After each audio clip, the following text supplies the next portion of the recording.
تیرا کلام رہے گا قائم پہاڑ جب نہ رہے خدایا، تیرے منہ کی ایک بات بھی ٹلے گی نہ چاہے کچھ بھی ہو، تیری مان دیے ہے زندہ سونے سے بھی قیمتی، میرا دل یہ دے گواہی ہے یہ کتاب عظیم، نازل کرے اپنا کلام شکستہ دلوں کو سکون ملے، تاریکی دور ہو میری راہیں روشن کر، دل اپنا کلام کثرت سے اے خدا بدل دے، رہائی دے کثرت سے پھل ملاؤ، کلام رہے گا قائم پہاڑ جب نہ رہے خدایا، تیرے منہ کی ایک بات بھی ٹلے گی نہ چاہے کچھ بھی ہو۔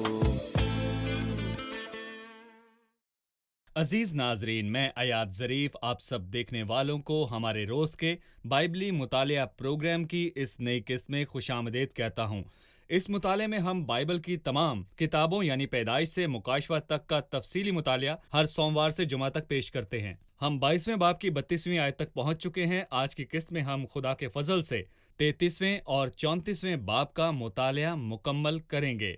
میں چاہتا ہوں کہ پروگرام کے دوران اپنی بائبل مقدس اپنے ساتھ رکھیں اور ہمارے ساتھ مطالعے میں شامل ہوں، اور اگر آپ کا کوئی سوال ہے اور ہم سے پوچھنا چاہتے ہیں تو ہمیں ای میل کیجیے info@biblimutaliah.com پر۔ خدا کے فضل سے ہم آپ کے سوال کا جواب ضرور دیں گے، لیکن سب سے پہلے میں اسٹوڈیو میں موجود خدا کے خادم بھائی یوسف ریاض کو خوش آمدید کہتا ہوں۔ بہت شکریہ بھائی۔ اور اسٹوڈیو میں موجود دیگر مہمانوں کو بھی خوش آمدید۔ بھائی یوسف، ہم نے پچھلی قسط کا اختتام 32ویں باب کے پہلے حصے پر کیا تھا، جب یعقوب لابن کے گھر کو چھوڑتا ہے اور راستے میں وہ پریشان اور فکر مند تھا اور عیساؤ سے خوف زدہ تھا، لیکن دوسری طرف خداوند اس کے لیے جنگ لڑ رہا تھا۔ جب وہ لابن کے سامنے ظاہر ہوا تو خدا نے اسے منع کیا کہ وہ یعقوب کو اچھا یا برا کچھ نہ کہے۔ اس نے اس سے کہا، خبردار تو یعقوب کو برا بھلا کچھ مت کہنا۔ صحیح۔ 22ویں آیت میں ایک اور کہانی ہے۔ یہ کہانی یعقوب کی زندگی کی ایک منفرد رات کی کہانی ہے، اور آپ ہمیں اس کے بارے میں کچھ بتائیے کہ وہ کہانی کیا ہے۔ جیسا کہ آپ نے پہلے کہا کہ جب وہ خدا کے فرشتے سے پہلی دفعہ وہاں ملا تو اس نے اس جگہ کا نام مہنائم رکھا۔ یہ ساری باتیں خدا کی طرف سے حوصلہ افزائی کی باتیں ہیں، لیکن جب وہ خدا سے شخصی طور پر ملا تو یہ محض ایک خواب نہیں تھا۔ لیکن 28ویں باب میں جب خداوند اس سے ملنے کو آیا تو خداوند اس سے ایک انسانی روپ میں ملنے کے لیے آیا تھا۔ ایک شخص اس سے کشتی کرنے کے لیے آیا تھا، اور خدا کا مقصد تھا کہ یعقوب کو اس کی پرانی فطرت سے چھڑائے، کیونکہ یعقوب پر اس کے نام کا گہرا اثر تھا، کیونکہ جو دوسروں کی ایڑی پکڑتا ہے وہ دوسروں کے لیے نقصان کا باعث بنتا ہے اور ان سے ان کی اچھی چیزوں کو لے لیتا ہے۔ لیکن خدا نے اس کا جو دوسروں کی ایڑی پکڑتا ہے اس کا نام تبدیل کر دیا، اور اس کا نام خدا نے اسرائیل رکھا، جس کا مطلب ہے خدا کا شہزادہ، یا پھر اس کا مطلب ہے خدا کے ساتھ، جس کے معنی ہے کہ وہ خداوند کے حکموں کی پیروی کرتا ہے۔ صحیح۔ میں 22ویں آیت سے پڑھنا چاہوں گا۔ اس حصے میں ہر لفظ پر ہی غور کرنے کی ضرورت ہے۔ یہاں لکھا ہے کہ صحیح۔ اور وہ اسی رات اٹھا اور اپنی دونوں بیویوں، دونوں لونڈیوں اور 11 بیٹوں کو لے کر ان کو یبوک کے گھاٹ سے پار اتارا، اور ان کو لے کر ندی پار کرایا اور اپنا سب کچھ پار بھیج دیا، اور یعقوب اکیلا رہ گیا، اور پاؤں پھٹنے کے وقت تک ایک شخص وہاں اس سے کشتی لڑتا رہا۔ جب اس نے دیکھا کہ وہ اس پر غالب نہیں ہوتا تو اس کی ران کو اندر کی طرف سے چھوا، اور یعقوب کی ران کی نس اس کے ساتھ کشتی کرنے میں چڑھ گئی۔ اس نے کہا، مجھے جانے دے کیونکہ پاؤں پھٹ چلی۔ یعقوب نے کہا، جب تک تو مجھے برکت نہ دے میں تجھے جانے نہ دوں گا۔ تب اس نے پوچھا، تیرا نام کیا ہے؟ اس نے جواب دیا، یعقوب۔ اس نے کہا کہ تیرا نام آگے کو یعقوب نہیں بلکہ اسرائیل ہوگا، کیونکہ تو نے خدا اور آدمیوں کے ساتھ زور آزمائی کی اور غالب ہوا۔ تب یعقوب نے اس سے کہا، میں تیری منت کرتا ہوں تو مجھے اپنا نام بتا دے۔ اس نے کہا، تو میرا نام کیوں پوچھتا ہے؟ اور اس نے اسے وہاں برکت دی، اور وہ اسی رات اٹھا۔ آپ ہمیں اس رات کے متعلق بتائیے۔ ایک اور رات بھی تھی جب وہ اپنے باپ کے گھر سے بھاگا تھا، یعنی 22ویں باب میں خداوند نے اسے ایک ایسا خواب دکھایا جو پہلے کسی نے نہ دیکھا۔ آپ نے کہا خداوند شخصی طور پر اس پر ظاہر ہوا، लेकिन वो तो उससे कुश्ती करने आया। जी। कुश्ती करने वाला यकीनन दूसरे से कुछ चाहता है। मेरा मतलब है कि मैं किसी से कुश्ती के बदले कुछ चाहता हूँ। आप हमें बताइए कि खुदावन याकूब से क्या लेना चाहता था। लेकिन उसकी खुद एतमादी और खुदा पर भरोसा है, वो ताकत को लेना चाहता था। और मैं कहूंगा कि याकूब का यही मसला था। देखें, खुदा चाहता है कि वो लोगों को हलीमी और ताबेदारी सिखाए, जैसा कि हम पौलुस को देखते हैं। खुदावन चाहता है कि हम उस पर भरोसा रखें, क्योंकि वो हमारा जिंदा खुदा है जो मुर्दों को जिंदा करने की कुव्वत और कुदरत रखता है। गोया वो हमें मौत की हालत में रखता है ताकि हमें वो बरकत दे सके। और खुदा ने याकूब की नस को खींच दिया तो वो असाऊ का सामना कैसे कर सकता था, क्योंकि वो लंगड़ा कर चलने लगा। लेकिन याकूब ने पहले एक मंसूबा बनाया और फिर उसने दुआ की और फिर वो निकला ताकि असाऊ का सामना कर सके, क्योंकि वो चाहता था कि उसका खानदान उससे मिलाप के लिए तैयार हो जाए। और इसलिए उसने दुआ की और वो रात उसके लिए बरकत की रात थी। अगली सुबह जो सूरज चमका तो वो सूरज उसके लिए बाबरकत साबित हुआ, जो हम 28वें बाब में पढ़ते हैं। वो 20 साल तक अपने मामू के घर में अखलाकी तौर पर और रूहानी तौर पर पस्ती की जिंदगी गुजार रहा था। अगले बाब के इख्तिताम पर उसका एक नया आगाज होता है, और जब सूरज उस पर चमका तो वो लंगड़ा रहा था, उस जगह पर जिसका नाम फेनीएल है, यानी खुदा का चेहरा। सही। एक आदमी ने उसके साथ कुश्ती की और वो शख्स कौन था जिसने उससे सवाल पूछा? जो शख्स कुश्ती कर रहा था उसने उससे पूछा, तेरा नाम क्या है? और उसने कहा, याकूब। और यही सवाल तब पूछा गया जब वो इसहाक के पास गया। उसने पूछा, तू कौन है? उसने कहा, मैं तेरा पिलौठा बेटा एसाऊ हूँ। पर उसने इकरार ना किया कि वो याकूब है। आगाज में उसने झूठ बोला और अब उसने सच बोला। पर अब वो अपने नाम का इकरार करके क्या बताना चाहता था? दरअसल खुदा ने इरादा किया था कि वो उसका नाम बदल देगा, क्योंकि जब हमारा खुदावन किसी का भी नाम बदलता है तो वो खाली उसका नाम ही नहीं बदलता, बल्कि उस शख्स की पूरी जिंदगी को ही बदल कर रख देता है। और हमारा खुदा जिंदा खुदा है जो ये सब करने की कुदरत और ताकत रखता है। लेकिन याकूब इसके बाद बदल गया, क्योंकि खुदा ने उसकी फितरत को बदला। अब वो एड़ी पकड़ने वाला नहीं, बल्कि वो खुदा के हुक्मों की पैरवी करने वाला और खुदा के ताबेदार रहने वाला इंसान बन चुका है, जिसे इंसानों से कुछ नहीं चाहिए। सही। बात वही है कि वो शख्स कौन था जो उससे कुश्ती लड़ रहा था। बाइबल में दीगर जगहों पर भी लिखा है कि ये शख्स कौन था। शायद होसिया के 12वें बाब में हमें इस ताल्लुक से वजाहत मिल सकती है। हम इसके 12वें बाब की 3री आयत को पढ़ते हैं तो वहां हमें इसका वाकया मिलता है। उसने रहम में अपने भाई की एड़ी को पकड़ा और उसका नाम याकूब हुआ, क्योंकि उसने अपने भाई की एड़ी को पकड़ा था। उसकी जिंदगी का खुलासा इस तरह बयान किया जाता है कि उसने अपने भाई की एड़ी को पकड़ा। उसने रहम में अपने भाई की एड़ी को पकड़ा और अपनी तवानाई के अयाम में खुदा से कुश्ती लड़ा। और मैं आपको याद दिलाना चाहता हूं कि पैदाइश के 32वें बाब में भी हम यही पढ़ते हैं।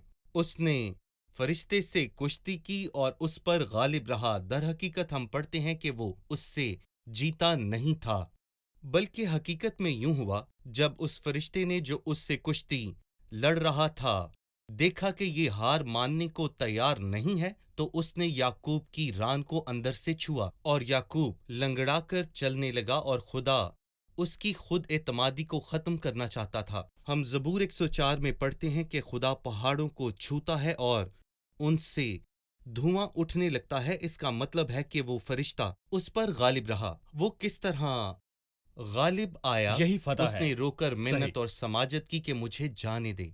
इसलिए जब उसने जान लिया तो उसने उससे कहा, मुझे जाने दे। याकूब ने कहा कि जब तक तू मुझे बरकत ना देगा मैं तुझे जाने नहीं दूंगा। उसने खुदा से दरख्वास्त की कि मुझ पर रहम कर और मुझे बरकत दे। वो खुदा के पास आया, खुदा से दरख्वास्त की और खुदा ने उसकी दरख्वास्त को सुना और उसे वो सब कुछ दिया जो वो खुदा से चाहता था। नए अहदनामे में याकूब की तरह एक ही शख्स है। 2 शख्सियात हैं पुराने और नए अहदनामे में। याकूब उस शख्स को जाहिर करता है जो खुद पर इन्हिसार करता जी। है। ये पुराने अहदनामे में है, जबकि पतरस नए अहदनामे में है। वो भी खुद पर इन्हिसार बिल्कुल। करता था ताकि वो भी महसूस कर सके, और वो भी जार जार रोया। खुदावन ने उसकी खुद एतमादी कैसे खत्म की, इस बारे में बताइए। کیا آپ کو یاد ہے خداوند نے پکڑوائے جانے والی رات کیا کہا؟ اس نے کہا کہ تم سب مجھے چھوڑ دو گے، لیکن پطرس نے جواب دیا ایسا کبھی نہیں ہوگا، تیری بابت سب ٹھوکر کھائیں گے مگر میں نہیں کھاؤں گا۔ لیکن لوکا 22 میں لکھا ہے، دیکھ شیطان نے تم لوگوں کو مانگ لیا تاکہ گیہوں کی طرح پھٹکے، ایسا نہیں کہ میں نے شیطان کو اجازت دی ہے، لیکن میں نے تیرے لیے دعا کی کہ تیرا ایمان جاتا نہ رہے۔ لیکن اے پطرس، تجھے اس پھٹکے جانے کی ضرورت ہے تاکہ تو جان لے کہ تو اپنے بھائیوں سے بہتر نہیں۔ تبریاس کی جھیل کے کنارے یہی ہوا جب خداوند نے اس سے پوچھا کہ شمعون، کیا تو سب سے زیادہ مجھے پیار کرتا ہے؟ تو اس نے کہا ہاں خداوند، تو جانتا ہے کہ میں تجھے پیار کرتا ہوں، لیکن اس نے یہ نہیں کہا کہ میں سب سے زیادہ تجھے پیار کرتا ہوں۔ اس نے جان لیا تھا کہ یہ بے کس اور لاچار ہے، پر خدا کا فضل اس پر تھا۔ صحیح۔ اس کا نام یعقوب سے بدل کر اسرائیل رکھا گیا۔ اس کی ران کو چھوا گیا اور وہ لنگڑانے لگا۔ اس کا مطلب ہے کہ اسے کسی چیز کی ضرورت محسوس ہوئی اور وہ اس پر ظاہر ہوا، یا گویا خداوند خود اس سے ملنے کو آیا اور اس جگہ کا نام فنیل رکھا۔ جی، آپ ہمیں فنیل یعنی خدا کے چہرے کے بارے میں بتائیں۔ ایک دن اس کے ماموں لابن نے تیور چڑھا کر اسے دیکھا اور اسے نکال دیا، لیکن اسے خدا کا چہرہ نظر آیا۔ اس بارے میں آپ کیا کہیں گے؟ میں یوں کہوں گا کہ وہ بہت زیادہ خوش تھا کہ میں نے خدا کو روبرو دیکھا، لیکن میری جان بچ گئی ہے۔ لیکن جو خدا کو دیکھتا ہے وہ زندہ نہیں رہتا۔ خدا نے موسیٰ سے بھی یہی تو کہا تھا کہ جو مجھے دیکھے گا وہ انسان زندہ نہیں رہے گا۔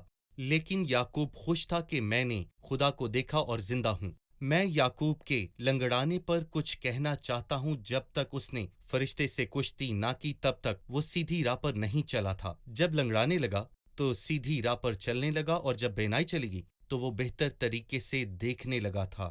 یعنی جسمانی معذوری روحانی صحت کا باعث بن گئی۔ خداوند جانتا تھا کہ یبوک کی گھاٹ پر اس کی خودی جی۔ کو کیسے ختم کرنا ہے۔ ہم ایک چھوٹے سے وقفے کے بعد دوبارہ حاضر ہوں گے۔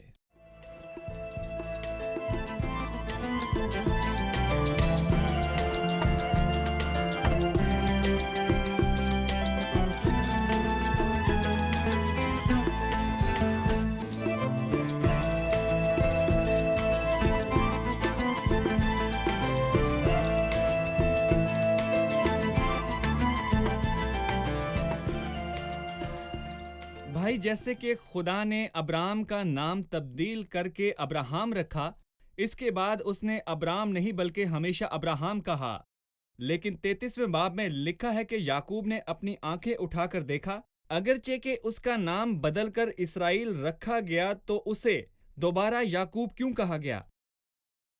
جی بھائی یوسف۔ در حقیقت 33ویں اور 34ویں باب میں یعقوب درست راہ پر نہیں چل رہا تھا، اور ہم ان دونوں ابواب میں یہ پڑھ سکتے ہیں۔ اور 35ویں باب میں جب ہم پہنچتے ہیں تو خداوند نے اس سے دو اہم چیزیں بتائیں۔ 10ویں آیت میں لکھا ہے کہ خداوند نے اس سے کہا کہ تیرا نام یعقوب ہے، اور پھر لکھا ہے کہ تیرا آگے کو نام یعقوب نہ کہلائے گا بلکہ تیرا نام اب اسرائیل ہوگا۔ لیکن خداوند نے یہ بات تو 32ویں باب میں پہلے ہی کر دی تھی، لیکن اس نے عمل نہیں کیا تھا۔ اس مرتبہ میں پیدائش کے 33ویں اور 34ویں باب کے امتحان کے بعد میں دوبارہ توجہ دلا رہا ہوں کہ خدا نے یہ کہا کہ اب تو اسرائیل کہلائے گا۔ میں آپ کو مثال دینا چاہتا ہوں۔ جب یعقوب کو یہ پتا چلا کہ اس کا بیٹا یوسف زندہ ہے تو وہ اس سے ملنے کی خواہش رکھتا ہے۔ یہ فطرتی اور منطقی ہے۔ اگر وہ نہ جانتا تو یقیناً اس کا جانا وہاں پر بڑی غلطی ہوتی۔ لیکن کیا آپ جانتے ہیں کہ یعقوب نے اس وقت کیا کیا تھا؟ بائبل ہمیں 46ویں باب میں بتاتی ہے کہ اور اسرائیل اپنا سب کچھ لے کر چلا، اور پھر اس نے خداوند کے حضور قربانی گزرانی، اور پھر خدا نے اس سے کلام کیا کہ تو مصر جانے سے نہ ڈر، کیونکہ میں تجھ سے وہاں ایک بڑی قوم کو پیدا کروں گا، میں تیرے ساتھ مصر جاؤں گا۔ لیکن اب وہ اسرائیل ہے جو خدا کے حکموں پر عمل کرتا ہے۔ لیکن 33ویں اور 34ویں باب میں ہم دیکھتے ہیں کہ یعقوب تب بھی ایک شخص کی ایڑی کو پکڑے ہوئے تھا کہ اس سے اس کا سب کچھ لے لے۔ صحیح۔ 33ویں اور 34ویں باب کے مطابق آپ نے کہا کہ یہ کمزوری کا مرحلہ ہے، اسے یعقوب کے نام سے دوبارہ پکارا۔ भाई ये हमारे लिए तसल्ली की बात है बिल्कुल। कि जब याकूब हमारी जिंदगी में सर उठाता है तो बाइबल बताती है कि खुदा जो कि फजल का खुदा है वो याकूब का खुदा है। कमजोरी हम में जाहिर होती सही। है लेकिन खुदा हमारी मदद करता है ताकि इसराइल यानी खुदा का शहजादा हम में से जाहिर हो, मसीह खुदावन। सही। जब हम 33वें बाब तक पहुंचते हैं जो कि इफ्राइम भाई के सवाल का मजमून है, हम देखते हैं कि याकूब ईसाऊ से मुलाकात के लिए खौफजदा है, लेकिन एक गैर मामूली बात वाक़या होती है, खुदावंद उसका दिल बदल देता है जी। और याकूब जी। जिस बात के लिए खौफजदा है वो नहीं होती, वो ईसाऊ को आते देखता है। चौथी आयत में लिखा है कि वो दौड़ा, लेकिन ईसाऊ उससे मिलने के लिए दौड़ा और उससे बगलगीर हुआ और उसे गले लगाया और चूमा और वो दोनों रोए। हमें इंसानी दिल के ताल्लुक से खुदा के इख्तियार के बारे में बताएं। ये काफी उलझन की बात है। क्या वो सच में 400 आदमियों को इसलिए लेकर आ रहा था कि अपने भाई को चूमे? क्या वाकई ही वो बुरे इरादे से आया था, लेकिन खुदा ने उसका दिल बदल दिया? चाहे वजह कोई भी हो, लेकिन हम सब ये जानते हैं कि हमारा जिंदा खुदा दिलों को बदलने का इख्तियार रखता है।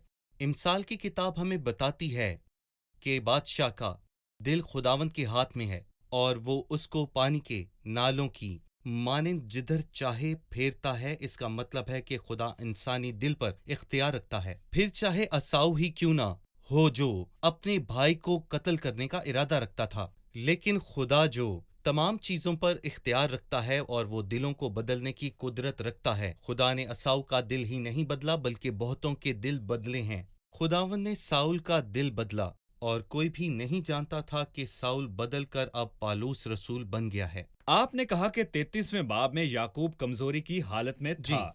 इसके बावजूद खुदावन ने उसकी हौसला अफजाई की। खुदावन रास्ते में उस पर जाहिर हुआ और उसे 2 फरिश्तों की फौज दिखाई और उस जगह का नाम महनाइम रखा। खुदावन ने उससे वादा करते हुए कहा कि मैं तेरे साथ भलाई करूंगा।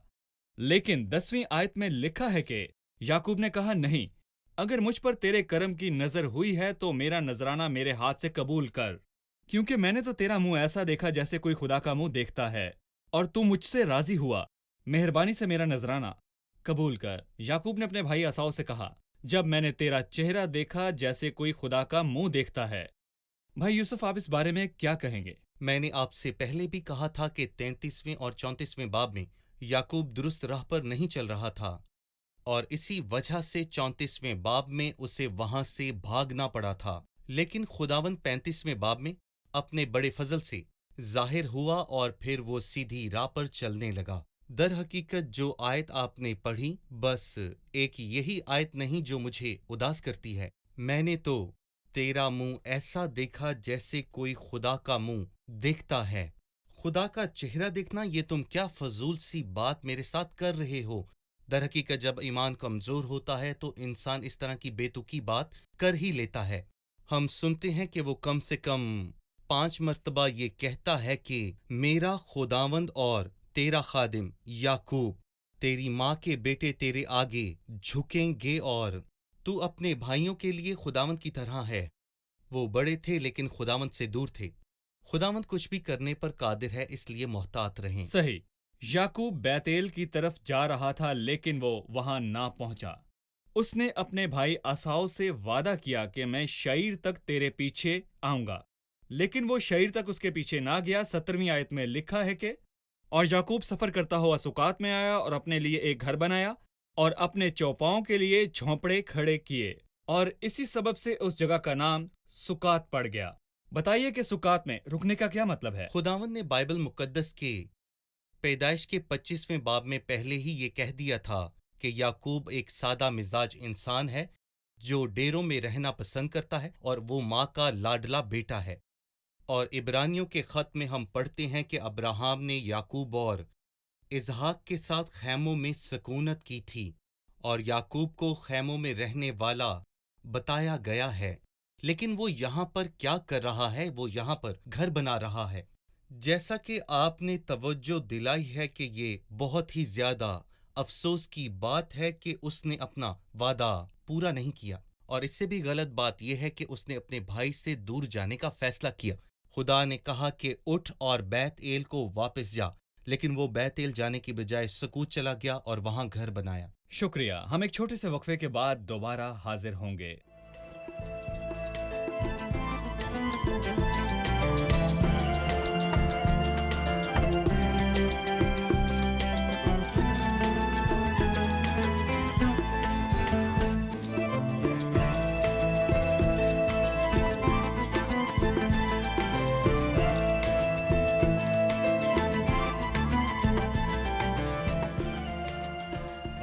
जानते हैं कि खुदा दिलों पर इख्तियार रखता है और याकूब ईसाऊ से खौफजदा था, लेकिन इसके बावजूद ईसाऊ से मुलाकात अच्छी रही। लेकिन 18वीं आयत में लिखा है, और याकूब एक शहर सिकम में सही सलामत पहुंचा। क्या इसका कोई और मतलब है? जी भाई यूसुफ। यहाँ हम इस बात को बड़े वाज़े तौर पर समझ सकते हैं कि याकूब की जिंदगी में कोई भी खतरा मौजूद नहीं था और खुदा हमें भी उन्हीं खतरात में डालता है जिनसे वो हमें बचा सकता है और हमें उनका पता नहीं होता। वो हमें बचाता है, लेकिन जब हम गलती करते हैं तो वो हमें तंबीह करने के लिए हमें सजा देता है। वो सलामती से सिकम पहुंचता है, लेकिन यहाँ पर मैं आपको ये बात याद दिलाना चाहता हूँ कि वो सिकम से सलामती से वापस ना निकल पाया था। वहाँ खतरा था जहाँ से याकूब को निकलना चाहिए था। उसे बैतएल जाना चाहिए था, लेकिन वो समझ नहीं पाया हमारी सलामती बैतएल में है। यही कुछ 35वें बाब में हुआ। लेकिन यहाँ वो सकूत के मुकाम पर कुछ देर रुका और फिर कुछ देर वो सिकम के मुकाम पर रुका जहाँ उसे मुश्किल उठानी पड़ी। 33वां बाब इन आयत पर खत्म होता है और 19वीं आयत में लिखा है, और जमीन के जिस किते पर उसने अपना खैमा खड़ा किया था उसे उसने सिकम के बाप हमूर के लड़कों से चांदी के 100 सिक्के देकर खरीद लिया, और उसने वहां एक मज़बा बनाया और उसका नाम एल इला इसराइल रखा। इस नाम के ताल्लुक से आप क्या कहना चाहेंगे? दर हकीकत वाज़ेह है कि वो उलझन का शिकार था और वो दुरुस्त राह पर नहीं था। वो इस मज़बा को याकूब के खानदान से मंसूब नहीं करता। वो यहाँ सिर्फ कहता है कि इसराइल का खुदा। लेकिन याकूब, तेरे घराने का क्या होगा? क्या तेरा घराना तेरी जिम्मेदारी नहीं है? वो गैर जिम्मेदार था, लेकिन क्या ऐसा होना चाहिए? यशवा ने अपने घराने के लिए क्या कहा था? वो भी सिकम आया था।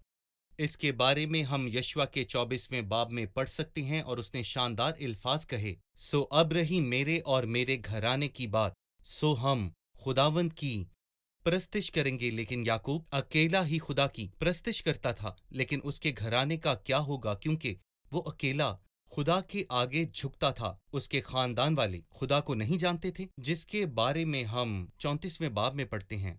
34वें बाब में हम भेड़ और भेड़िए को देखते हैं।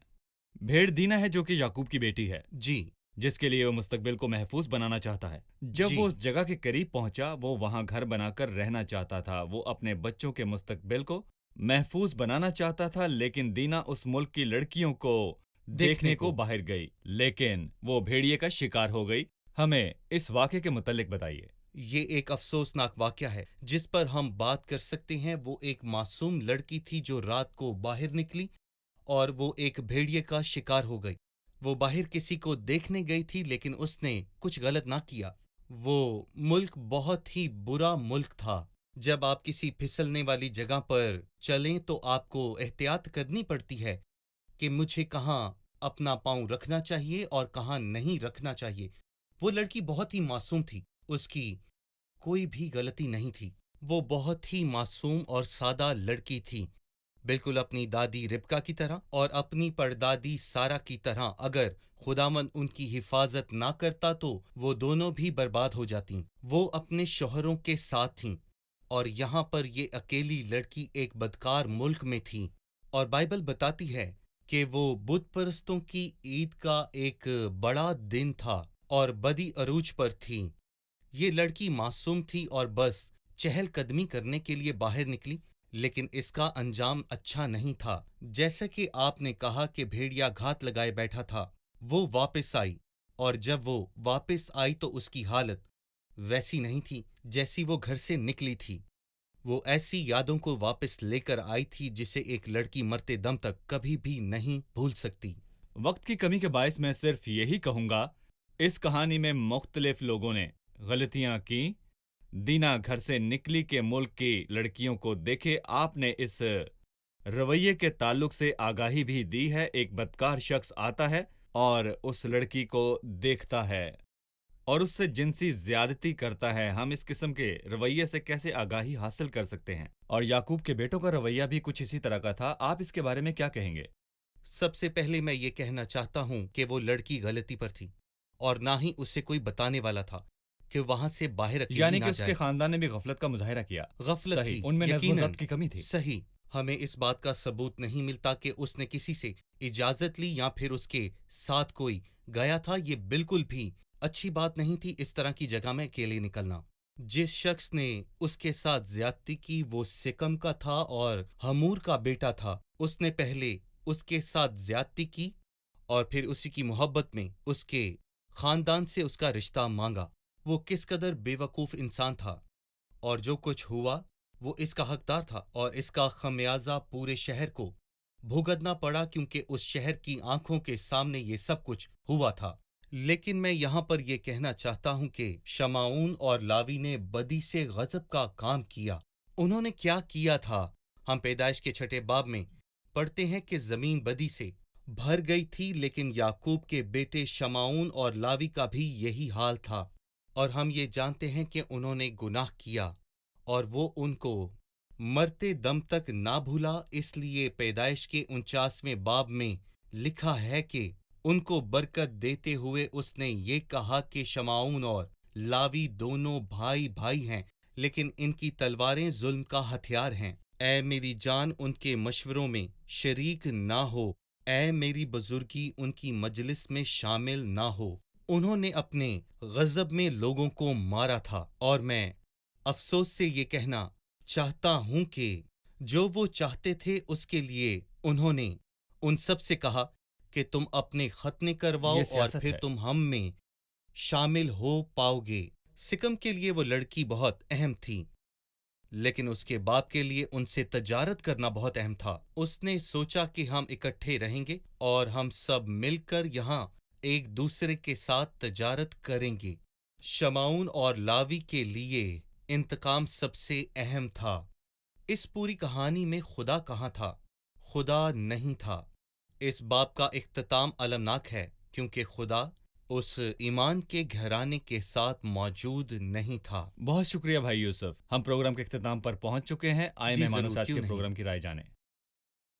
آج کے پروگرام سے آپ نے کیا سیکھا؟ ہمیں برکت دینے اور استعمال کرنے کے لیے خدا ہمیں ہماری خودی سے خالی کرتا ہے، ہماری اپنی قوت سے جو ہمارے اندر ہے اور ان مسائل سے جو اس کے خلاف ہیں۔ صحیح۔ بادشاہ کا دل خداوند کے ہاتھ میں ہے، وہ اس کو پانی کے نالوں کی مانند جدھر چاہتا ہے پھیرتا ہے۔ صحیح۔ مجھے جو بات پسند آئی وہ بائبل کی مجموعی مضمون سے ہے جو اس کہانی سے براہ راست منسلک نہیں۔ جب ہم کشتی کے تعلق سے پڑھتے ہیں تو ہم نہیں جانتے کہ وہ کون تھا جو اس سے کشتی لڑ رہا تھا، لیکن ہم بائبل کی ایک اور کتاب سے جان لیتے ہیں۔ شکریہ، خدا آپ کو برکت دے۔ بھائی یوسف، خدا آپ کا آپ کو بھی شکریہ۔ برکت دے۔ عزیز ناظرین، ہم سب خود کو یعقوب کی صورت میں دیکھ سکتے ہیں، خود انحصاری اور خود اعتمادی، جس کے لیے خدا کی بہت زیادہ مداخلت کی ضرورت ہے تاکہ ہمیں ہماری خودی سے خالی کرے۔ ہم سب کو یعقوب کی طرح یہ کہنے کی ضرورت ہے، جب تک تو مجھے برکت نہ دے میں تجھے جانے نہیں دوں گا۔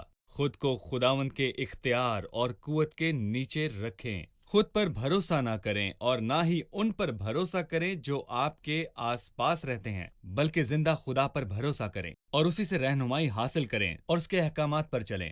اگلی قسط میں آپ سے پھر ملاقات ہوگی۔ خدا آپ کو برکت دے۔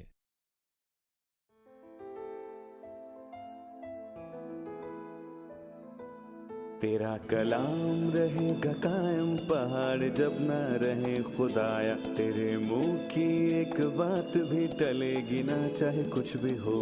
تیری مانند یہ ہے زندہ سونے سے بھی قیمتی، میرا دل یہ دے گواہی ہے یہ کتاب عظیم، نازل کرے اپنا کلام، شکستہ دلوں کو سکون ملے، تاریکی دور ہو میری راہیں روشن کر، دل اپنا کلام کثرت سے اے خدا بدل دے، رہائی دے کثرت سے پھل ملاؤ۔ کلام رہے گا قائم، پہاڑ جب نہ رہے خدایا، تیرے منہ کی ایک بات بھی ٹلے گی نہ چاہے کچھ بھی ہو۔